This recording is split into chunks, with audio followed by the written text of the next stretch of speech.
இந்த காலகட்டம் இப்போ இன்வெஸ்ட்மெண்ட்டுக்கு ஏற்றது இல்லை. இன்னும் நம்ம 6 மாதம் ஆனாலும் இந்த 26,000 திரும்பி பார்க்க போகிறது கிடையாது. 5 வருஷம் கழிச்சு பார்ப்போமா? கண்டிப்பாக 30,000 பார்ப்போம். 10 வருஷம் கழிச்சு 40,000 பார்ப்போம். ஆனால் 6 மாதத்துக்கு நீங்கள் 26,000 பார்க்கவே முடியாது. இது 95% கேரண்டி தான். நம்ம ஒரு ஷேரை 1000 ரூபாய்க்கு வாங்க 1050 ரூபா 1100 விற்று அதில் 5-10% சம்பாதிக்கிறதே பெரிய விஷயமா இருந்தாலும் அந்த ஷேர் ஏறிக்கிட்டே இருக்கணும் அப்படின்னு நினைக்கிறோம். இறங்கும் போது 1000 ரூபாய்க்கு வாங்கின ஷேர் 800 700 வரும்போது நம்ம ஹோல்டு பண்ணுறோம். அதனால் நமக்கு ஒரு பயமும் பேனிக்கும் ஒரு இன்வெஸ்டருக்கு ஜாஸ்தியாகுது. இன்வெஸ்ட்மெண்ட் இன்வெஸ்டர்ஸ் மியூச்சுவல் ஃபண்ட்ஸில் ஹெவியாக இன்வெஸ்ட் பண்ணுறாங்க. டொமஸ்டிக் ஃபண்டில் எஃப்ஐஎஸ் எப்போல்லாம் விற்கிறாங்களோ அப்போல்லாம் டொமஸ்டிக்லேருந்து வாங்கி சப்போர்ட் பண்ணுறாங்க. அதனால தான் பார்த்தீங்கன்னா எஃப்ஐஎஸும் டிஐஎஸும் செல்லிங் பையிங் ஓரளவுக்கு மேட்சிங் ஆகுது. இண்டிவிஜுவல் இன்வெஸ்டர்ஸோட பணம் இந்த மார்க்கெட்டில் ஜஸ்ட் ஒரு பேக்கெட் மணின்னு சின்ன பசங்க சொல்கிற மாதிரி தான். நம்ம போடுற காசெல்லாம் ஒரு முதலீடே கிடையாது ஆப்ரேட்டர்ஸுக்கும் எஃப்ஐஎஸுக்கும் டிஐஎஸுக்கும். ஸோ கட்டுமானத்தின் வலிமை, கட்டிடங்களின் பாதுகாப்பு, ஸ்ரீ துர்கா டிஎம்டி கம்பிகள். நியூஸ் கஃபே நேயர்களுக்கு வணக்கம். கண்ணாம்பூச்சி ஆடிக்கொண்டிருக்கும் பங்கு சந்தை தொடர்ந்து ஏற்ற இறக்கத்தில் இருக்கும் நிப்டி ஆல் டைம் ஹையான 26,277 மீண்டும் தொடுமா? அதற்கு என்ன வாய்ப்புகள் இருக்குது அப்படின்னு கேட்டு தெரிஞ்சுக்கிறதுக்காகவும், அதானி மீது பிறப்பிக்கப்பட்ட பிடிவாரண்ட உத்தரவின் பேரில் இப்போ அதானி குரூப் ஆஃப் ஸ்டாக்ஸ் எல்லாமே மிகப்பெரிய சரிவை சந்திச்சிட்டு இருக்கு. அந்த பங்குகளை வைத்திருக்க முதலீட்டாளர்கள் இப்போது என்ன செய்யலாம் அப்படின்னு கேட்டு தெரிஞ்சுக்கிறதுக்காக technical expert mister Nifty Ramesh அவர்களை நிகழ்ச்சிக்கு இன்வைட் பண்ணியிருக்கோம். சார் வணக்கம். வணக்கம். ரொம்ப நாள் கழிச்சு மீண்டும் உங்களை சந்திக்கிறதுல ரொம்ப மகிழ்ச்சி. இப்போ தொடர்ந்து சில நாட்களாகவே நம்ம மார்க்கெட் பார்த்துட்ருக்கோம். காலையில் ஓப்பன் பண்ணுறப்ப ஒரு பிரகாசமாக ஓப்பன் ஆகுறது, ஈவினிங் ஆன உடனே ஒரு மிகப்பெரிய வருத்தத்தோடு தான் மார்க்கெட் க்ளோஸ் ஆகுது. நிஃப்டி ஒரு ஆல் டைம் ஹை 26,277 23,200 சம்திங்கிட்ட வந்துச்சு. அந்த 23 மேலே எந்திரிக்கிறதுக்கு படாத பாடுபட்டுக்கிட்டு இருக்குது. தொடர்ந்து அதை நம்ம பார்த்துட்ருக்கோம். பொதுவாகவே மார்க்கெட் இறங்குது அப்படின்னா அதுக்கு சில காரணங்கள் இருக்கும். பர்டிகுலராக இந்த காரணங்கள் இருக்குது, இதுக்கு உண்டான டைம் பீரியட் இவ்வளோ, இந்த பிரச்சனை முடிஞ்சிருச்சு அப்படின்னா இதுலேருந்து இந்த மார்க்கெட்டை ஏறிடும் அப்படின்னு ஜென்ரலாக ஒரு கால்குலேஷன் இருக்கும். ஆனால் இப்போ சமீப காலங்களாக பார்க்குறப்ப அந்த மாதிரி ஒரு பெரிய ரீசன்ஸ் எதுவுமே நம்மளால் பார்க்க முடியல. ஆனால் 23 மேலே 24 தொடுறதுக்கே படாத பாடுபட்டுக்கிட்டு இருக்குது. இதுக்கு என்ன காரணமாக இருக்கும்? முதல்ல இப்போ நார்மலாக நம்ம டெக்னிக்கலாக பார்க்குறோம் அப்படின்னா இது கரெக்ஷன்ஸ் நல்லது. எப்படின்னா ஒரு குறிப்பிட்ட நம்ம இந்த கரெக்ஷன்ஸ் ஏற்கனவே ஒரு 2000-3000 பாயிண்ட்டுக்கு முன்னாடியே ஒரு கரெக்ஷன்ஸ் வந்துட்டு நிஃப்டி ஏறி இருக்கணும். பட் இந்த 16,000 எடுத்த ரேலி நான் ஸ்டாப் ரேலியாக 26,000. நடுவில் சின்ன சின்ன கரெக்ஷன்ஸ் எதிர்பார்த்தது ஒரு 5-10% கரெக்ஷன் கூட கிடையாது. அந்த மாதிரி நான் ஸ்டாப் ரேலி. அதனால் இது எப்படின்னா இன்வெஸ்டர்ஸுக்கு இந்த கரெக்ஷன் ஒரு ஹெல்த்தி கரெக்ஷன். இது நம்ம கரெக்ஷன்ன்றது சொல்கிறோம். அவங்க என்ன சொல்கிறாங்க, பொதுவாக உக்ரைன் வார், எக்கனாமி சரியில்லை, அமெரிக்காவோட எலெக்ஷன், இப்போது மகாராஷ்டிராவோட எலெக்ஷன், இப்படி நம்ம ஒரு விஷயத்துக்கும் ஒரு சப்போர்ட்டிவாக ஒரு நியூஸஸை நம்ம எடுத்துக்கிறோம். நார்மலாக நியூஸஸ்னால் எது பெருசாக பாதிக்கும் அப்படின்னா, எங்கேயோ ஒரு அட்டாக் நடக்குது, ஒரு பாம் பிளாஸ்ட் நடக்குது, அது ஒரு 1 or 2 days அதோட தாக்கம் இருக்குமே தவிர அது ஒரு நிரந்தர தாக்கம் கிடையாது. அது பேரிஷாகவும் புல்லிஷாகவும். பட் இந்த டெக்னிக்கல் கரெக்ஷன்ஸ் வரும்போது, கரெக்ஷன்ஸ் எப்போ வருது, ஏதாவது பேட் நியூஸஸ் வரும்போது அந்த கரெக்ஷன்ஸ் யூட்டிலைஸ் பண்ணுறாங்க. ஏன்னா வர வேண்டிய கரெக்ஷன்ஸ் வரணும். அப்போ கோல்டு ஒரு அபரிதமான வளர்ச்சி தெரியும் உங்களுக்கு. ஒரு 7,340 ரூபா வரைக்கும் ஆகிப்போச்சு ஒரு கிராம் 22 கேரட் தங்கம். அப்போது இதில் முதலீட்டை எடுத்து தங்கத்துக்கு மாற்றுவாங்க. அதே மாதிரி கிரிப்டோவுக்கு மாற்றுறாங்க. இந்த மாதிரி விஷயங்கள் ஒரு அன்சர்டனிட்டி அப்படின்ற ஒரு சுச்சுவேஷன்ஸ் உருவாகும். இந்த விஷயங்கள் நமக்கு இந்த கரெக்ஷனுக்கு யூஸ் ஆகுதே தவிர இந்த கரெக்ஷன் எதிர்பார்த்த ஒன்று. பட் இங்கே என்ன பிரச்சனை அப்படின்னா, ஏற ஏற நமக்கு சந்தோஷமாக இருக்குது. நம்ம அதில் சம்பாதிக்கிறோமோ இல்லையோ, மார்க்கெட் ஏறுற வரைக்கும் நம்ம ஒரு ஷேரை 1000 ரூபாய்க்கு வாங்க 1050 ரூபா 1100 விற்று அதில் 5-10% சம்பாதிக்கிறதே பெரிய விஷயமா இருந்தாலும் அந்த ஷேர் ஏறிக்கிட்டே இருக்கணும் அப்படின்னு நினைக்கிறோம். நடுவில் ஒரு 5 ரூபா 10 ரூபா சம்பாதிக்கிறதுக்காக ஏறிக்கிட்டே இருக்கணும்னு நினைக்கிறோம்.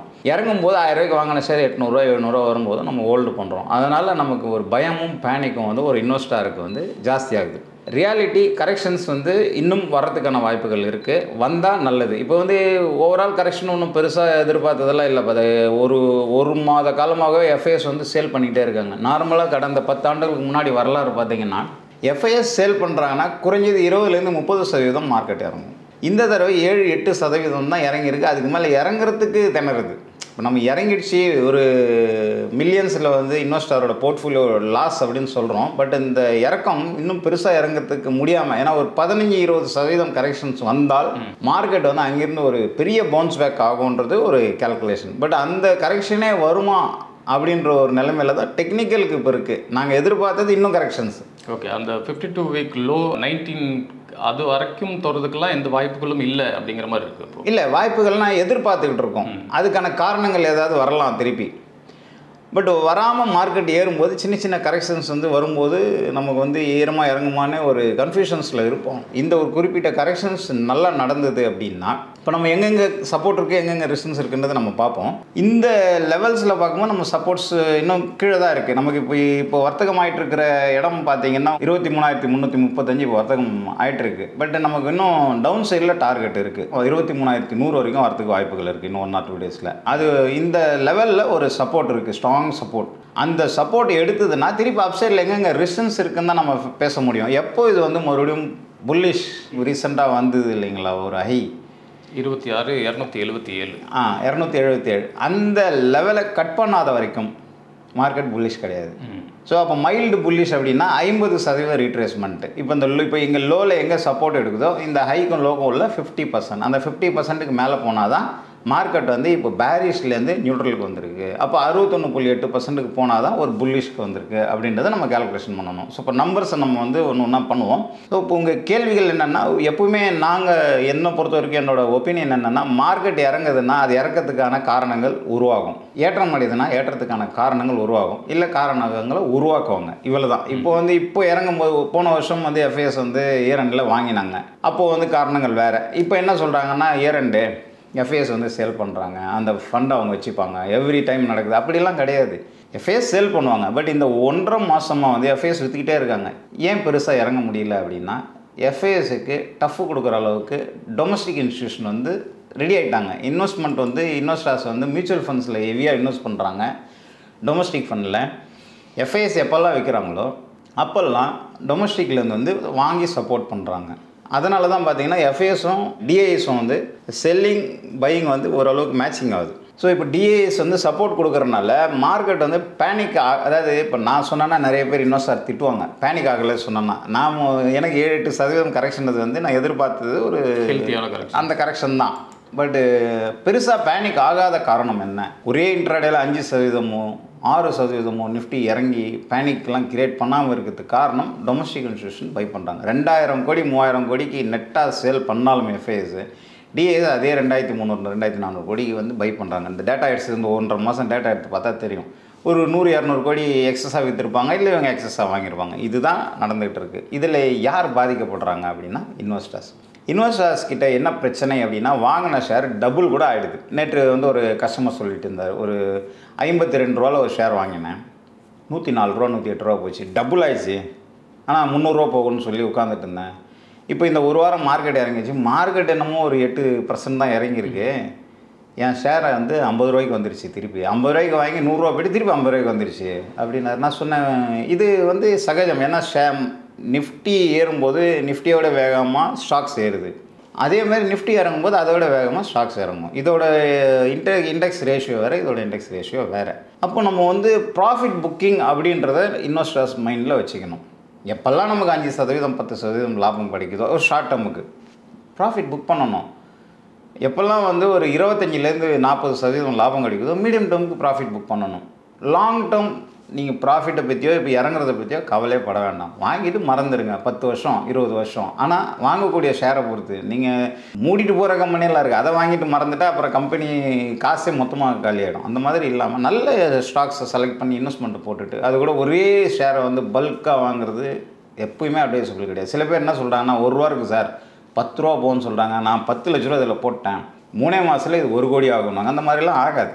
ஏதோ ஒரு சில ஷேர்ஸ் இருக்குது. எனக்கு தெரிஞ்சு ஒரு 14 ரூபாவில் இருந்த ஷேரு கடந்த 6 மாதத்தில் 100 ரூபா வந்திருக்கு. இப்படி எல்லாம் வருமா? வரவே வராது. ஏன் வராதுன்னா, பப்ளிக்கில் ஷேர்ஸ் இருக்குனாலே அந்த ஷேர்ஸ் ஏற்றம் அடையாது. யார்கிட்டையுமே ஷேர் இல்லைன்னா எங்கேயோ ஒரு இடத்துல வந்து அக்யூமுலேட் ஆகிடும். அப்போது அதுக்கு டிமாண்டை கிரியேட் பண்ணி ஏற்றிக்கிட்டே இருப்பாங்க.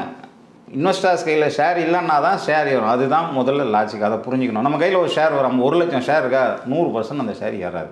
ரீசன் இவ்வளோ தான். உங்கள் கையில் இருந்தோன்னா எப்படி வரும்? இது வந்து ஆப்ரேஷன் மெத்தடுன்னு சொல்லுவாங்க. இப்போ நம்ம நிஃப்டியோட லெவல்ஸ் வந்து ஃபஸ்ட்டு ஃபெபனச்சி ஒரு மீடியம் டேர்முக்கு எடுத்துக்கலாம். அப்படி எடுத்தோன்னா அதோட லெவல்ஸ் பார்த்தோன்னா நமக்கு வந்து 23,370 இது வந்து 161% ரீட்ரேஸ்மெண்ட் டவுன் சைடில், அதாவது ரிவர்சல் பேட்டர்னில் வந்து 161% ரீட்ரேஸ்மெண்ட் வந்து 23,370. இந்த இடம் வந்து ரொம்ப ஸ்ட்ராங் குரூஷியல் லெவல். இந்த இடத்துக்கு கீழே போகலைன்னா நமக்கு வந்து திருப்பி ஒரு அப்சைடில் சின்ன சின்ன ரெசிஸ்டன்ஸை ஃபேஸ் பண்ணி கொஞ்சம் ஏற்றத்துக்கான வாய்ப்புகள் இருக்குது. இப்போ இன்றைக்கி வந்து அந்த லெவலில் தான் பிரேக் பண்ணி அது கீழே தான் வர்த்தகமாயிட்டு இருக்குது. இதில் என்ன இப்போ ப்ராப்ளம் அப்படின்னா, இதுக்கு கீழே க்ளோஸ் ஆச்சுன்னா இன்றைக்கும் இல்லை இன்னும் ஒரு 1 or 2 days க்ளோஸ் ஆயிடுச்சுன்னா நமக்கு 23,094 நெக்ஸ்ட் லெவல் இருக்குது. அது வந்து ஒரு அதாவது 100% ரீட்ரேஸ்மெண்ட் மாதிரி. இது வந்து இப்போ 161 இருக்குது டவுன் சைடில், 200 அந்த இடம் சப்போர்ட் இருக்குது. பட் நமக்கு வந்து அந்த 200 சப்போர்ட்டு நார்மலாக வந்து மைல்டாக தான் சப்போர்ட் பண்ணணும்.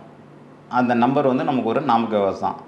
161% ரீட்ரேஸ்மெண்ட்டை பிரேக் பண்ணிச்சுன்னா அடுத்து வந்து 261% ரீட்ரேஸ்மெண்ட். அது எங்கே இருக்குன்னா 22,650 அந்த இடம் வரதுக்கான வாய்ப்புகளும் இருக்குது. ஸோ இன்றைக்கி மார்க்கெட் 23,370க்கு மேலேன்னா 23,380 90 கிடையாது, ஒரு 450 லெவலில் இன்றைக்கி க்ளோசிங் ஆனால் மறுபடியும் ஒரு சப்போர்ட் எடுக்கும் அப்படின்ற ஒரு நம்பிக்கை வரும். இல்லைன்னா மறுபடியும் மார்க்கெட் வந்து ஒரு கரெக்ஷன் நோக்கி தான் போகிறதுக்கு வாய்ப்பு இருக்குது. இது வந்து ஃபிபொனாச்சியில்.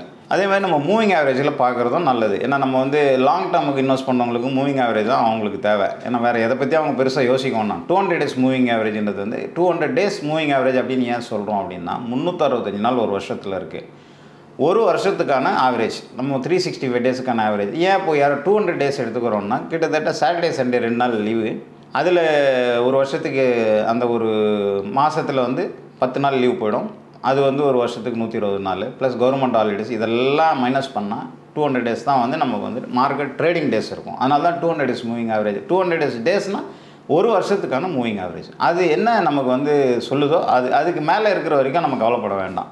மார்க்கெட் வந்து ஏற்றத்தில் தான் இருக்குதுன்னு. அது எப்போ கட்டாயி கீழே வருதோ நம்ம ரெடி ஆகிடணும். சரி இதுக்கு மேலே இது செல்லிங் மோடுக்கு வந்துருச்சுன்றது. இப்போ நம்ம வந்து நிஃப்டிக்கு மூவிங் ஆவரேஜ் பார்த்தோம் அப்படின்னா 23,582 அது வந்து 200 days மூவிங் ஆவரேஜ். அது கட் பண்ணி இன்றைக்கி 23,372 அந்த ரேஞ்சில் ட்ரேடிங் ஆகிட்டு 340. அப்போ 200 days மூவிங் ஆவரேஜ் கட் ஆகிடுச்சு.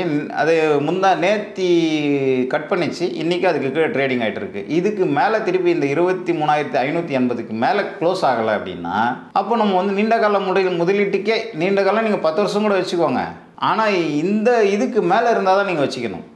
இதுக்கு கீழே வந்துடுச்சுன்னா நீங்கள் அந்த நம்மளோட டெக்னிக்கலுக்கு எகென்ஸ்டாக நம்ம போய்டணும். நீண்ட கால அடிப்படையினாலும் லாபத்தில் இருக்கிறப்பங்க தான் நம்ம ஹோல்டு பண்ணணும். அப்போ இது வந்து இப்போது லாங் டேர்மே பேரிஷ் மோடுக்கு வந்திருக்கு மூவிங் ஆவரேஜில். ஸோ இந்த இதை சிம்பிளாக யூஸ் பண்ணால் போதும். இந்த 23,580 அப்படின்னா ஒரு 23,600க்கு மேலே சஸ்டெயின் ஆகுது அப்படின்னா நம்ம வந்து ஹோல்டிங் பண்ணிக்கலாம். சரி இது கட் ஆகலைன்னு. அதனால் இப்போ இதுவுமே ரொம்ப குரூஷியல் லெவலில் இருக்குது. இப்போ ஷார்ட் டேர்ம் மீடியம் டேர்ம் எங்கன்னு பார்த்தோன்னா நமக்கு ஷார்ட் டேர்ம் வந்து 24,800 இருக்குது. அதுக்கு மேலே போனால் தான் ஷார்ட் டேர்ம். நம்ம ட்ரேடிங்க்கோ ஷார்ட் டேர்முக்கோ இப்போ ஒரு 1 monthக்கோ 2 monthக்கோ இன்வெஸ்ட் பண்ணுறதுக்கு டைம் கிடையாது. மீடியம் டேர்ம் 24,058 இருக்குது. ஸோ இது எல்லாமே பேரிஸாக இருக்கிறதுனால நம்ம சொல்லுவோம் 3 டேர்மும் பேரிஸாக இருந்ததுன்னா நம்ம வந்து தேவையில்லாமல் பையிங்கில் ரிஸ்க் எடுக்கக்கூடாது. அட்லீஸ்ட் லாங் டேர்ம் புல்லிஷில் இருக்கணும், இல்லை ஷார்ட் டேர்ம் மீடியம் டேர்ம் 3மே இருக்கா. நம்ம வந்து போன வருஷம் டிஸ்கஸ் பண்ணும்போதெல்லாம் எல்லாமே புல்லிஷ் தான். இப்போ வந்து 3மே பேரிஷில் இருக்குது. லாங் டேர்ம் மட்டும் இன்றைக்கி தான் அந்த பேரிஷ் மோடுக்கு கீழே ட்ரேடிங் ஆகிட்டுருக்கு. அதனால் இன்றைக்கி மார்க்கெட் முடிவடைஞ்சதுக்கப்புறம் இந்த பேரிஷுக்கு கீழே க்ளோஸ் ஆகிடுச்சா இல்லை மேலே க்ளோஸ் ஆகுதான்றதை பார்த்துட்டு நாளைக்கு மார்க்கெட் எப்படி இருக்குன்றதை பார்த்துட்டு நம்ம வந்து லாங் டேர்முக்கு இது பேரிஷ் கன்ஃபார்ம் ஆகிடுச்சா இல்லைன்றதை நம்ம தெரிஞ்சுக்கலாம்.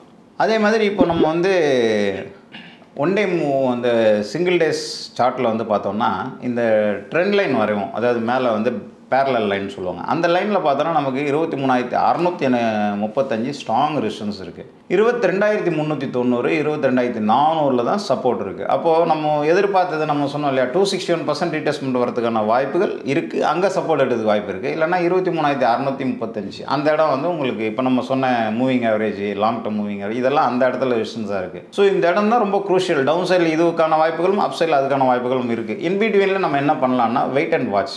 நம்ம வந்து இப்போ கையில் ஒன்றும் இல்லையா, அப்சைடில் புல்லிஷ் கன்ஃபர்மேஷன் ஆனதுக்கப்புறம் பையிங் போயிடலாம். இல்லையா நம்ம டவுன் சைடில் போயிட்டே இருக்கா, கையில் பணம் இருக்கா, டவுன் சைடில் நம்ம பேர் மினிமம் சப்போர்ட் சொல்கிறோம் அட் த எண்டு அந்த சப்போர்ட்டில் இன்வெஸ்ட் பண்ணுவோம். அப்போது ஏறும்போது நல்லா லாபங்களை இன்க்ரீஸ் பண்ணிக்கலாம். வாங்கிட்டேன் என்ன பண்ணுறது, இப்போது டவுன் சைடில் 22,400 சொல்கிறோமா, அங்கே வரும்போது ஃபர்தராக அடிஷ்னலாக வந்து நீங்கள் ஆட் பண்ணிக்கோங்க. ஸோ பேனிக் ஆகாமல் இருந்தாலே நம்ம பிரச்சனையிலேருந்து தப்பிச்சிடலாம். இப்போ வந்து 23,370ன்றது ஒரு ரிசன்ஸ். இப்போ இமீடியட் ரிசன்ஸ். இப்போ 340 லெவலில் ட்ரேடிங் ஆகிட்டு இருக்கு. 370ன்றது வந்து இமீடியட் ரிசன்ஸ். அந்த ரிசன்ஸ் கட் பண்ணிச்சுன்னா 23,520, அதுக்கப்புறம் 23,600. ஒரு ஸ்டெப் பை ஸ்டெப் வந்து ரிசன்ஸ் இருக்குது. இப்போ இதில் வந்து ஸ்ட்ராங் ரிசன்ஸ்னால் நம்ம 50% ரீட்ரேஸ்மெண்ட் எங்கே சொல்கிறோம் அப்படின்னா, இந்த ஷார்ட் டேர்ம் மீடியம் டேர்முக்கு 24,175. ஸோ அந்த இடத்துக்கு போகாத வரைக்குமே பேரிஷ் மோடில் தான் நம்ம இருக்கணும். மைண்ட் வந்து புல்லிஷ் மாறவே வேண்டாம். எங்கே ஏறினாலும் இருக்கிறது ப்ராஃபிட் இருக்கா விற்றுருங்க, இல்லை கொஞ்சம் மினிமம் லாஸில் இருக்கா விற்றுருங்க. புல்லிஷ் கன்ஃபர்மேஷன் எப்போ நமக்கு கிடைக்குதோ அங்கே தான் போய் வாங்கணும். பேரிஸ் இப்போ வரல. பேரிஸ் கன்ஃபர்மேஷன் நமக்கு வந்து மேலேயே 25,700 25,600 கட் பண்ணும்போதே நமக்கு வந்து கன்ஃபர்மேஷன் வந்தாச்சு மார்க்கெட் வந்து டவுன், கரெக்ஷன் வரப்போகுதுன்றது. நம்ம அங்கேயே விற்றுருக்கணும். இப்போ அங்கே விற்க முடியல. இப்போ இங்கே இருந்தாலும் இப்போ ஒரு 100 பாயிண்ட் இன்றைக்கி நேற்று அப்படி தான் நடந்தது மார்க்கெட்டில். எல்லாருக்கும் தெரியும். ஒரு 350 பாயிண்ட் இன்ட்ராடேயில் மார்க்கெட் வந்து லோலேருந்து நல்லா ஹையில் இருந்தது. கடைசியில் ஒரு அரை மணி நேரத்தில் மார்க்கெட் வந்து அந்த ஏறின 350 பாயிண்ட் இறங்கி நெகட்டிவ்க்கு வந்தது. இதெல்லாம் டிபெண்ட்ஸ். இண்டிவிஜுவல் இன்வெஸ்டர்ஸோட பணம் வந்து இந்த மார்க்கெட்டில் வந்து ஜஸ்ட் வந்து ஒரு இதுதான் பேக்கெட் மணின்னு சின்ன பசங்க சொல்கிற மாதிரி தான். நம்ம போடுற காசெல்லாம் ஒரு முதலீடே கிடையாது ஆப்ரேட்டர்ஸுக்கும் எஃப்ஐஎஸுக்கும் டிஐஸுக்கும். ஸோ மார்க்கெட்டை அவங்க நிர்ணயம் பண்ணுறாங்க. எப்படி நிர்ணயம் பண்ணுறாங்கன்னா, ஒன்று அவங்க வாங்கியிருப்பாங்க, அவங்களுக்கு ஒரு 50% லாபம் கிடச்சிருக்கும், ப்ராஃபிட் புக்கிங் பண்ணுவாங்க.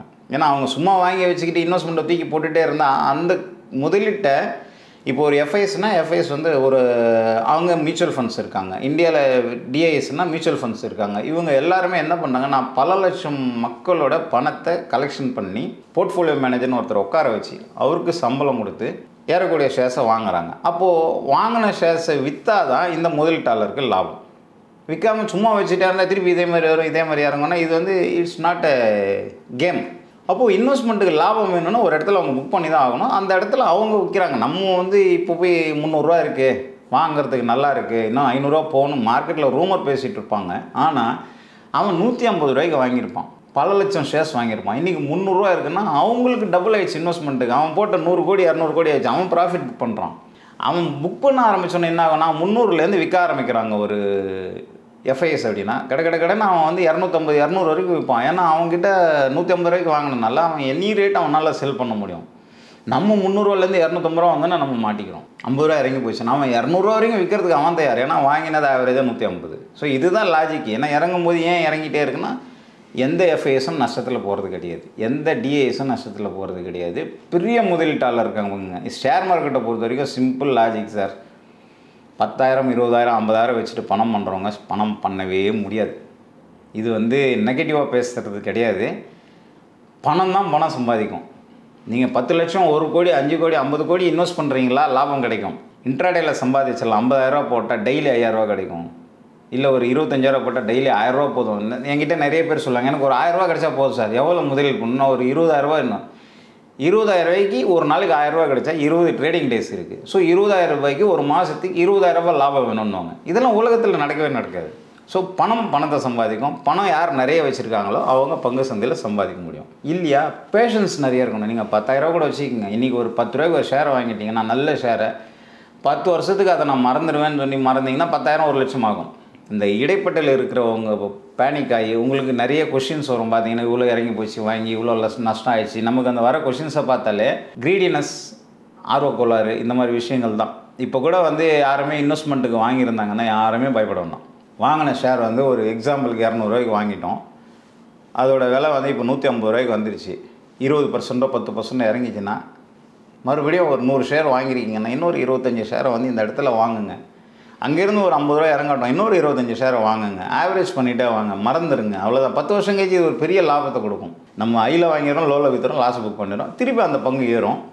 லோ இப்போ விற்றதுக்கப்புறம் ஏறுதுன்னு சொல்லி நம்ம வந்து ஆதங்கப்படுறோம். இந்த மாதிரி விஷயங்கள் எல்லாம் தவிர்த்துட்டு இன்வெஸ்ட்மெண்ட்டுன்னு இன்வெஸ்டருக்கு இன்வெஸ்ட்மெண்ட் எது ட்ரேடிங் எதுனே புரியல. இப்போது லாங் டேர்ம் இன்வெஸ்ட்மெண்ட் அப்படிங்கிறப்ப நீங்கள் சொல்கிற அந்த விஷயத்தை நம்ம அக்செப்ட் பண்ணிக்கலாம். இன்னொரு பிரச்சனை இதில் என்ன பார்க்குறோன்னா, நிஃப்டி ஏறுது அப்படிங்கிறப்போ சம் ஸ்டாக்ஸும் ஏறிக்கிட்டு இருக்கு. நிஃப்டி இறங்குறப்ப எல்லா ஸ்டாக்ஸுமே இறங்குது. திருப்பி மறுபடியும் நிஃப்டி ஏறுறப்போ இறங்கின ஸ்டாக்ஸ் அப்படியே இருந்துட்டு மற்ற ஸ்டாக்ஸு அப்பில் போகிறத நம்ம பார்க்குறோம். ஸோ இந்த இடத்துல நான் என்ன மாதிரி ஸ்டாக்ஸை சூஸ் பண்ணுறது அப்படிங்கிற ஒரு கன்ஃபியூஷன்ஸ் வருது இல்லையா? ஸோ இந்த டைமில் இன்வெஸ்டர்ஸ் அப்படிங்கிறது எப்படி ஸ்டாக்ஸை சூஸ் பண்ணுறது? இப்போ ஏன் ஒரு ஷேர் வந்து மார்க்கெட் ஏறும்போது ஏறுது, திருப்பி இறங்கினதுக்கப்புறம் இன்னொரு ஷேர் ஏறுதுன்னா, சிம்பிள் ஒரு எஃப்ஐ இருக்கார், இப்போ இல்லை நான் ஒரு பெரிய முதலீட்டாளர் வச்சுக்கோங்க, நான் வந்து இன்றைக்கி வந்து பிஇஎல்ல வாங்குகிறேன். இப்போ நான் வந்து 100 120 இருக்கும்போது பிஇஎல்ல வாங்க ஆரம்பித்தாச்சு. 300 320 வந்தது. நான் வாங்கினது 120 140 இந்த ரேஞ்சில். 320 வந்தோடனே நான் வாங்கின இன்வெஸ்ட்மெண்ட் ஒரு 1000 கோடி ரூபாய்க்கு 1000 கோடி ரூபாய் லாபம் கிடச்சிச்சு. நான் விற்றுட்டேன். திருப்பி அதே பிஇஎல்ல போய் நான் வாங்க மாட்டேன். ஏன்னா எனக்கு இந்த பேரனிங் கம்மியாக இருக்கும்போது வாங்கினேன், ஃபண்டமெண்டல் நல்லா இருக்கும்போது. இந்த கம்பெனியோட சேச்சுரேஷன் பாயிண்ட், அதாவது இதோட லெவல் வந்துருச்சு, இதுக்கு மேலே இது ஏறத்துக்கான வாய்ப்புகள் இல்லை, அந்த ஒரு ஃபண்டமெண்டலி இதுக்கு மேலே வேல்யூ இல்லைன்னு ஒரு ஃபண்டு டிசைட் பண்ணாங்கன்னா தே வில் செல். அப்போ என்ன ஆகும், அந்த வித்த ஃபண்ட் இருக்குது பார்த்தீங்களா, அதை எடுத்துகிட்டு போய் இதே மாதிரி ஒரு ஏறாத ஷேரை செலக்ட் பண்ணி அதில் இன்வெஸ்ட் பண்ணுவாங்க. ஃபண்டமெண்டலி ஸ்ட்ராங்காக இருக்கும், ஆனால் ஏறி இருக்காது. அவங்க சூஸ் பண்ணி அதில் இன்வெஸ்ட்மெண்ட்டை போட்டுருவாங்க. அது ஏற ஏற ஏற ஒரு பீக்குக்கு ஏறினதுக்கப்புறம் தான் நம்ம கண்ணில் போடும், நம்ம அதை போய் வாங்குவோம். எப்போவுமே அவங்க ப்ராஃபிட் புக் பண்ணும்போது நம்ம வாங்கி வச்சுக்கிறோம். இதனால தான் என்ன ஆகுதுன்னா, ஒரு 1000 ஷேர் ஏறுது, மார்க்கெட் ஏறும்போதுன்னா இறங்கும் போது 1000 ஷேர் இறங்கிட்டு திருப்பி ஏறும்போது அந்த 1000 ஷேர் ஏறாது. சில ஷேர் வந்து அப்போ ஏறின ரேட்டு திருப்பி ஒரு 10 வருஷத்துக்கு வரவே வராது. ஓகே, இப்போ அந்த மாதிரி சுச்சுவேஷனில் நிஃப்டி இறங்கிட்டு அகைன் ஏறுறப்போ இந்த ஸ்டாக்ஸ் எல்லாம் ஏறாமல் இருக்கு இல்லையா? ஸோ அந்த மாதிரி ஸ்டாக்ஸை கையில் வச்சுருக்கிற இன்வெஸ்டர்ஸ் என்ன பண்ணணும்? அந்த ஷேர்ஸ் வந்து ஃபண்டமெண்டலி ஒர்த்தா நம்ம சூஸ் பண்ணும்போது நல்ல ஷேர்ஸை இன்வெஸ்ட் பண்ணிட்டோம் அப்படின்னா அதை வந்து நம்ம ஹோல்டு பண்ணலாம். நம்ம வந்து ஃபண்டமெண்டல் இல்லாமல் ஏறும்போது இந்த வெள்ளம் வரும்போது அடிச்சுட்டு வரும் பார்த்தீங்களா எல்லா குப்பையும், அந்த மாதிரி வரக்கூடிய லாஸ் மேக்கிங் கம்பெனி சில கம்பெனியெல்லாம் இருக்கவே இருக்காது. அந்த கம்பெனியெல்லாம் விலை ஏற்றுவாங்க. அந்த மாதிரி ஷேர்ஸை வாங்கிட்டோன்னா நம்ம வந்து திருப்பி எந்திரிச்சு வெளியில் வரவே முடியாது. மறுபடியும் 10 வருஷம் 5 வருஷம் வெயிட் பண்ணணும். நல்ல ஷேர்ஸ் இப்போ நம்ம பிஎல் பிஹெச்எல் சொன்னோன்னா இதெல்லாம் வந்து கவர்மெண்ட் செக்டார். இதில் வந்து நீங்கள் இன்வெஸ்ட் பண்ணியிருக்கீங்க, ஒரு எஃப்ஐஎஸ் ப்ராஃபிட் கூட பண்ணிட்டாங்க அப்படின்னா கூட அது இன்னொரு எஃப்ஐஎஸ் வந்து வாங்குவாங்க, இல்லை இன்னொரு டிஐஎஸ் வந்து வாங்குவாங்க. அப்போது அதெல்லாம் ஏற்ற முடியும். பட் ஒர்த் இல்லாத கம்பெனின்றது சிலதில்லை. இப்போது நல்ல கம்பெனி ஒரு 4500 ஷேர்ஸ் லிஸ்டிங் ஆகிருக்குன்னா நல்ல கம்பெனி 500, சுமாரான கம்பெனி ஒரு 2000, பிரயோஜனமே இல்லாத கம்பெனி ஒரு 1500 இருக்கும். நம்ம அதில் போய் மாட்டினோன்னா மாட்டினது தான், நம்ம இன்வெஸ்ட்மெண்ட்டும் வராது. இப்போவே நல்ல கம்பெனியில் இன்வெஸ்ட் பண்ணவங்களே இன்னும் ஒரு 6 மாதத்துக்கு வாங்கின ரேட்டு வராது. மார்க்கெட்டு வந்து ஏறுது இறங்குது எல்லாமே ஓகே. நான் ஒரு 500 ரூபாய்க்கு ஒரு ஷேரை வாங்கிட்டேன், நான் இன்றைக்கி 300 ரூபா வந்துடுச்சு, நான் வாங்கின 500 ரூபா வரதுக்கு 6 மாதம் 1 வருஷம் ஆகும். அந்தளவுக்கு வந்து கரெக்ஷனை எதிர்பார்த்துட்ருக்கு மார்க்கெட்டு. மார்க்கெட்டே ஏறினாலும் இந்த ஷேர்ஸ் உடனே பவுன்ஸ் பேக் ஆகாது. இப்போ இன்றைக்கி பார்த்தீங்கன்னா மார்க்கெட்டே வந்து பயங்கர டவுனில் இருக்குது. நேஷனல் அலுமினியம் ஏறிக்கிட்டு இருக்குது. கடந்த 3 நாளாக 210 ரூபாவில் இருந்த ஷேர் வந்து நேஷனல் அலுமினியம் இன்றைக்கி 254 ரூபா, 4% அப்பில் வந்து பையிங்கில் இருக்குது. ஏன் அது மட்டும் ஏறுதுன்னா அதில் இன்வெஸ்ட்மெண்ட் வருது. ஸோ அது ஒர்த்து அப்படின்னு டிசைட் பண்ணி இப்போ எஃப்ஐஎஸ் வித்த காசோ ஒரு டிஐஎஸோ என்ன பண்ணுறாங்க, அதில் முதலீடு பண்ணுறாங்க. மார்க்கெட்டே இறங்கும்போது ஒரு ஷேர் ஏறுதுன்னா ஏன்னா அது வந்து இன்றைக்கி அவங்களுக்கு ஒர்த்தி பையிங்காக தெரியுது, அதில் இன்வெஸ்ட் பண்ணுறாங்க. இப்போ நம்ம பேசுகிறத வச்சு நாளைக்கு அதை வாங்கினாங்கன்னா அதுக்கு நம்ம ரெஸ்பான்சிபிலிட்டி கிடையாது. ஏன்னா இன்றைக்கி ஒரு எக்ஸாம்பிளுக்காக இந்த விஷயத்த சொல்கிறேன். இது மாதிரி இறங்கக்கூடிய மார்க்கெட்டில் ஏறுற பங்குகள் இருக்குது, ஏறக்கூடிய மார்க்கெட்டில் இறங்கக்கூடிய பங்குகள் இருக்குது. அது எதனால் ஏறுது எதனால் இறங்குதுன்ற அனலைசிஸ் பண்ணணும் சார். முதலீடு பண்ணுறோம், இன்வெஸ்ட்மெண்ட்டை நம்ம அதில் போடுறோம், நம்ம உழைச்சி சம்பாதிச்ச காசு அதில் போடுறோம். அதுக்காக டைம் ஒதுக்கி அந்த ஷேர்ஸை பற்றி அனலைசிஸ் பண்ணி அதுக்கு நேரம் கொடுத்து அதுக்கான மரியாதை கொடுத்தா நமக்கு சம்பாதிச்சு கொடுக்கும். 4 பேர் சொல்லதை கேட்டு பண்ணால் இந்த மாதிரி கஷ்டங்களை தான் ஃபேஸ் பண்ணுவாங்க இன்வெஸ்டர். அதனால் அவங்களோட சுய நினைவுக்கு யார் ரெக்கமெண்டேஷன்ஸ் வேண்டாம். எந்த அனலைஸ்ட் சொல்கிறாங்களா அதை நம்ம வந்து சப்போர்ட்டிவாக எடுத்து நம்ம அது நாலேஜுக்காக தான் யூஸ் பண்ணணும். அனலைஸ் சொல்லிட்டாங்க வாங்கவே கூடாது, அனலைஸ் சொல்லிட்டாங்க விற்கவே கூடாது. அவங்க நாலேஜை கிரியேட் பண்ணி தராங்க, அதை நம்ம எஜுகேஷனுக்கு எடுத்துக்கணும். அதை நம்ம எப்படி பயன்படுத்தணும் அப்படி பயன்படுத்தணும். எக்ஸாம்பிளுக்கு சொல்கிற ஷேர்ஸ் வந்து எக்ஸாம்பிள் தான், அது வந்து வாங்குறதுக்கான பரிந்துரையும் கிடையாது, எதுவுமே கிடையாது. ஸோ நமக்கு வந்து டெக்னிக்கல் கற்றுக்கணும் சார், ஃபண்டமெண்டல் கற்றுக்கணும். நம்மளை நம்பணும், யாரையும் நம்ப வேண்டாம், சம்பாதிச்சிடலாம் சார். நிஃப்டியோட அனலிட்டிக்ஸ் நம்ம பார்த்துட்டோம். பட் பேங்க் நிஃப்டியும் கிட்டத்தட்ட அதே பொசிஷனில் தான் இருக்குது. பேங்க் நிஃப்டியை நம்ம எப்படி எதிர்பார்க்கலாம் சார்? பேங்க் நிஃப்டியும் பார்த்தீங்கன்னா இதே தான். அதோட பீக் வந்து 55,092 ரூபான்ற லெவல் வந்துட்டு இப்போ 50,000 ரூபா இருக்குது. கிட்டத்தட்ட 5000 10% வந்து, அதாவது நிஃப்டி 8%னா பேங்க் நிஃப்டி 10% டவுனில் இருக்குது.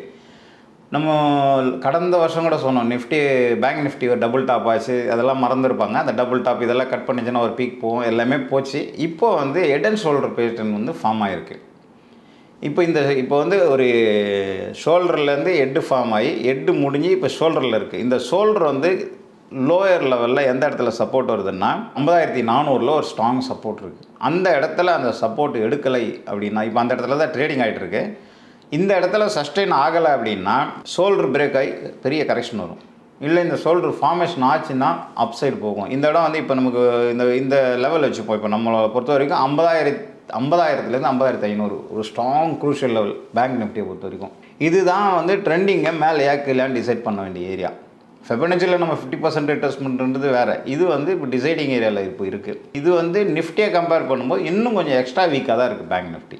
அடுத்ததாக நம்ம அதானி விஷயத்துக்கு வருவோம். ஒரு சோலார் பவர் கான்ட்ராக்டை வாங்கணும் அப்படிங்கிறதுக்காக $265 பில்லியன் லஞ்சமாக இந்திய அதிகாரிகளுக்கு கொடுத்ததா ஒரு குற்றச்சாட்டு எழுந்து அதன் பேரில் ஒரு பிடிவாரண்ட் வந்திருக்கு. அந்த நியூஸ் இன்னைக்கு காலையில் ரிஃப்ளெக்ட் ஆனதோட அதானி குரூப் ஸ்டாக்ஸ் எல்லாமே வந்து ஒரு மிகப்பெரிய ஒரு சரிவை சந்திச்சிருக்கு. அதானி குரூப்ஸில் இருக்கிற ஒரு ஸ்டாக்ஸுமே அப்படின்னு பார்க்குறப்ப மினிமம் 10%லேருந்து மேக்ஸிமம் ஒரு 30% வரைக்கும் இன்னைக்கு காலையில் ஓப்பனிங்லேயே ஒரு சரிவை சந்திச்சிருக்கு. ஏற்கனவே இதே மாதிரி ஒரு இஷ்யூ பார்த்துருக்குறோம். ஹிண்டன்பர்க் ரிசர்ச் ஒரு அறிக்கை கொடுத்துருந்தப்போ அந்த இஷ்யூவில் கிட்டத்தட்ட ஒரு $150 பில்லியன் அந்த குரூப்ஸ்லேருந்து எக்ஸிட் ஆனதை நம்ம பார்த்தோம். ஆனால் அதுவே ஒரு பாசிட்டிவ் மூவ்மெண்ட்டை கொடுத்து ஃபியூச்சரில் அந்த ஸ்டாக்ஸ் எல்லாம் க்ரோத் பண்ணி விட்டுச்சு. ஸோ அந்த மாதிரி இந்த இஷ்யூவை நம்ம பார்க்கலாமா, இல்லை இந்த கரெக்ஷன் வந்து இது இந்த நியூஸ் பேசிஸில் வந்த கரெக்ஷன் இல்லை, இது ஜென்ரலாக உள்ள கரெக்ஷன்ஸ் அப்படின்னு எடுத்துக்கலாம்?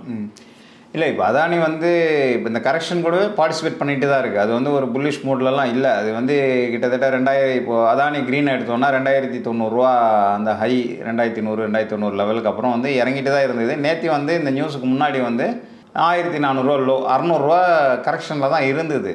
இப்போ இந்த நியூஸ்னால இன்றைக்கி என்ன ஃபர்தராக ஒரு 15%, இன்றைக்கி ஓப்பனிங்கில் 20% மைனஸ்லேருந்து இப்போ 15% மைனஸில் வர்த்தகம் ஆகிட்டு இருக்குது. இது வந்து இந்த நியூஸஸ் வந்து இன்றைக்கி 15% இறங்கினதுக்கு காரணமாக இருக்கலாமே தவிர இந்த அதானியோட இறக்கத்துக்கு இது வந்து இன்னும் கொஞ்சம் சப்போர்ட் பண்ணுது, இறக்கத்துக்கான சப்போர்ட் பண்ணுதே தவிர இது வந்து பர்மனன்ட் கிடையாது. இந்த நியூஸஸ் வந்து ஆல்வேஸ் வரும் சார். இப்போ ஒரு விஷயத்தை ஓப்பனாக பேசணுன்னா எந்த கம்பெனியும் வந்து ஒரு ஆர்டர் எடுக்கிறதுக்கோ எதுக்கோ நியாயமான முறையில் வந்து அணுகி அந்த ஆர்டர் எடுக்கிறதுக்கான வாய்ப்புகளே கிடையாதுன்ற கண்டிஷனில் தான் இருக்குது. உலகமே அப்படி தான் இருக்குது. அப்படி இருக்கும்போது பணங்கள் கொடுக்குறாங்க வாங்குறாங்கன்றதெல்லாம் வந்து ஒரு ரெகுலர் ஆக்டிவிட்டி. இது எல்லாருக்குமே தெரியும். இதை வச்சு பேனிக் கிரியேட் பண்ணுறாங்க. அந்த பேனிக்ன்றது வந்து இருக்கிற இதெல்லாம் எப்படின்னா, இந்த மாதிரி ஏதாவது ஒரு கம்பெனி பேரில் பெரிய பேனிக் வருதா, அந்த கம்பெனி ஃபண்டமெண்டலி ஸ்ட்ராங்னா இதெல்லாம் நம்ம வந்து ஒரு ஆப்பர்ச்சுனிட்டியாக வாங்கலாம். இப்போ அதுக்காக உடனே அதானி வாங்கலாமான்ற ஒரு விஷயங்களுக்கு நம்ம வரல. இதுக்கு சப்போர்ட் லெவல் ஒன்று இருக்கும். இப்போ இதே நம்ம வந்து ஒரு ஃபெபனச்சியில் பார்க்குறோம். இப்போ நம்ம நிஃப்டிக்கு சொன்னோம் 100% ரீட்ரேஸ்மெண்ட் கட் ஆகிடுச்சு, இப்போ 161 நோக்கி போயிருக்குன்னு. அதானி வந்து 100% தான் இருந்தது. அது 161% நிஃப்டிக்கு ஈக்குவலாக வந்து அது வந்து ரியாக்ட் பண்ணலை. இந்த நியூஸ் வந்து அந்த 161%க்கு இழுத்துட்டு போகுது. ஸோ இது கரெக்டாக 161 இருக்கும்போது அது 161 வர்றதுக்கான ஒரு நியூஸாக கூட இருக்கலாம் இது. ஏன்னா இந்த கரெக்ஷன் அதுக்கு ஈக்குவலாக வரல, அது புல்லிஷாகவே இருந்தது. அதுக்கான ஒரு மைனஸ் இன்றைக்கி வந்திருக்குன்னு தான் நம்ம எடுத்துக்கணும். அதனால் இது வந்து நிஃப்டி புள்ளிகள் சப்போர்ட் எடுத்து மேலே போகும்போது இது வந்து வாய்ப்புகள் இருந்தால் நம்ம வந்து இதை பற்றி இன்வெஸ்ட் பண்ணலாம். பட் இந்த பேட் நியூஸ், இது வந்து பணம் கொடுத்துருக்காங்க லஞ்சம் கொடுத்துருக்காங்கன்றது வந்து ஒரு நெகட்டிவ் நியூஸ். ஒரு இந்த சமயம் 1 or 2 டேஸ்க்கு இருக்குமே தவிர இதெல்லாம் ஒரு நியூஸ் கிடையாது. காரணங்களை வந்து நம்ம பயன்படுத்திக்கிறோம், அவ்வளோதான். ஏதோ ஒரு சொன்னேன் இல்லையா, நேற்று வந்து மார்க்கெட்டே 3 மணி வரைக்கும் 350 பாயிண்ட் அப்பில் இருந்தது. இதெல்லாம் வந்து இந்த பதட்டமும் பேனிக்கும் வந்து இன்வெஸ்டரை பைத்தியக்காரங்களுக்கு ஆக்கிறதுக்காக இவங்கெல்லாம் கிரியேட் பண்ணுற விஷயம் தானே தவிர இதை பற்றி நம்ம காதிலே போட ஒன்றா. வேர்ல்டு வாரே வந்தால் கூட மார்க்கெட் ஒன்றும் ஆகாது. என்னை பொறுத்த வரைக்கும் கரெக்ஷன் வரணும்னா வரும். வேர்ல்டு வார் வரப்போதா, பிரச்சனை வருதா, கரெக்ஷன் வரும். பணம் இருந்தால் வாங்கி போட்டுடணும். ஸோ இந்த நியூஸ்னால இப்படி ஒரு சரிவை சந்திச்சிருக்கு அப்படின்னா இதை ஒரு பையிங் ஆப்பர்ச்சுனிட்டியாக எடுத்து இந்த டைமில் பை பண்ணிக்கிறது கரெக்டாக இருக்குமா? பை பண்ணலாம். ஆனால் மார்க்கெட்டே இப்போது பை பண்ண வேணான்னு சொல்லிட்டு இருக்கோம். நம்ம நிஃப்டியே வந்து கரெக்ஷனை நோக்கி போயிட்டு இருக்கிறனால பை பண்ண வேண்டாம் தான் சொல்லிட்டு இருக்கோன்றனால இப்போ இதையும் வந்து பை பண்ணுற இறங்கட்டும். ஆப்பர்ச்சுனிட்டி இன்னும் நமக்கு, அதாவது ஒரு நல்ல ஷேரை இன்னும் கம்மியாக வாங்குறதுக்கான வாய்ப்புகள் நமக்கு கிடைக்குதுன்றதை நம்ம சந்தோஷமாக ஏற்றுட்டு வெயிட் பண்ணணும். நிஃப்டிக்கு எப்போ சப்போர்ட் வருதோ, நிஃப்டி புல்லிஷ் மோடுக்கு எப்போ மாறுதோ அப்போது எந்தெந்த ஷேர்ஸ் நமக்கு தேவையோ அந்தந்த ஷேர்ஸ் லெவல்ஸை பார்த்து வாங்கிக்கலாமே தவிர பொதுவாகவே பையிங் அவாய்ட் பண்ண சொல்கிறேன். இந்த காலகட்டம் இப்போ இன்வெஸ்ட்மெண்ட்டுக்கு ஏற்றது இல்லை. அந்த சிச்சுவேஷன் வந்து இன்னும் வந்து 1 மாதம் ஆகலாம், 6 மாதம் ஆகலாம். அந்த கன்சிஸ்டன்சி வந்து புல்லிஷ் கன்ஃபர்மேஷன் வந்ததுக்கப்புறம் இப்போ நம்ம எல்லாம் சொல்லுவாங்க மார்க்கெட் ஏறினதை எல்லாரும் பார்த்தனால இப்போ நம்ம டெக்னிக்கலாக இன்றைக்கி பேசும்போது சொல்லுவாங்க 6 மாதம் இன்னும் ஒரே மாதத்தில் பாருங்கள் மறுபடியும் ஐயை கட் பண்ணணும்னு சொல்லி சேலஞ்ச் பண்ணுவாங்க. அந்த மாதிரி சேலஞ்செல்லாம் பண்ணுறதுக்கான விஷயங்கள் கிடையாது. கட் பண்ணுறதுக்கு வாய்ப்புகள் 95% கிடையாது. இன்னும் நம்ம 6 மாதம் ஆனாலும் இந்த 26,000 திரும்பி பார்க்க போகிறது கிடையாது. நீண்ட கால அடிப்படை 5 வருஷம் கழிச்சு பார்ப்போமா, கண்டிப்பாக 30,000 பார்ப்போம். 10 வருஷம் கழிச்சு 40,000 பார்ப்போம். ஆனால் 6 மாதத்துக்கு நீங்கள் 26,000 பார்க்கவே முடியாது. இது வந்து 95% கேரண்டி நான். ஓகே, நிஃப்டியோட தற்போதைய நிலவரம், அதானி குரூப் ஸ்டாக்ஸ் வச்சுருக்கவங்க அடுத்து என்ன பண்ணலாம் அப்படின்னு நிறைய விஷயங்கள் எங்களோட ஷேர் பண்ணியிருக்கேன். நிகழ்ச்சிக்கு வந்து மிக்க நன்றி சார். நன்றி சார். மீண்டும் மற்றொரு நிகழ்ச்சியில் சந்திப்போம். வணக்கம். இந்த வீடியோ உங்களுக்கு பிடிச்சிருந்தா லைக் பண்ணுங்க, ஷேர் பண்ணுங்க, கமெண்ட் பண்ணுங்க, மறக்காம பெல் பட்டனை கிளிக் பண்ணிட்டு சப்ஸ்கிரைப் பண்ணிடுங்க.